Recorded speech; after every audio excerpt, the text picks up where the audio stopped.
তোমাদের একটা জিনিস দেখাচ্ছি, প্রজাপতি দেখো।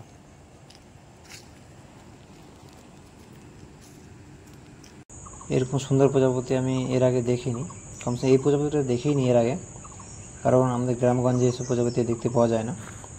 এই সবুজ কালার ময়ূরের পালকের মতো দেখতে অনেকটা।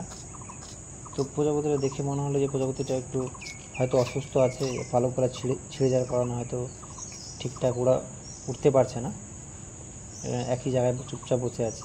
অনেকক্ষণ ধরে ভিডিও করে নিচ্ছি, আমি জানি না পরে এত পাশ থেকে ভিডিও করতে বা ছবি তুলতে পারবো কিনা। প্রজাপতিটার অনেকক্ষণ ভিডিও করার পর ভাবলাম প্রজাপতির অবস্থা খুব একটা ভালো না, কারণ পালক ছিঁড়ে যাওয়ার কারণে হয়তো উঠতে পারছে না বা অসুস্থ কিছু আছে।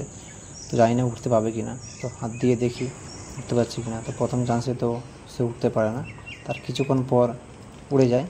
নিজের চোখে না দেখলে অরিজিনালি বিশ্বাস করা যায় না প্রজাপতির সৌন্দর্যটা, যে হয়তো দাঁড়িয়ে থাকলে অতটা সৌন্দর্য লাগে না, উড়ে যাওয়ার সময় যে প্রজাপতির সৌন্দর্যটা আরও বেশি ফুটে ওঠে, যেটা নিজের চোখে না দেখলে বিশ্বাসই করা যায় না।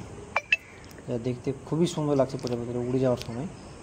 ময়ূরের পালকের যে কালারটা, সেই কালারটাই ফুটে উঠছে, দেখতে ঠিক তেমনই। এটা দেখার পর এই প্রজাপতির সম্বন্ধে আরও জানতে ইচ্ছে করে।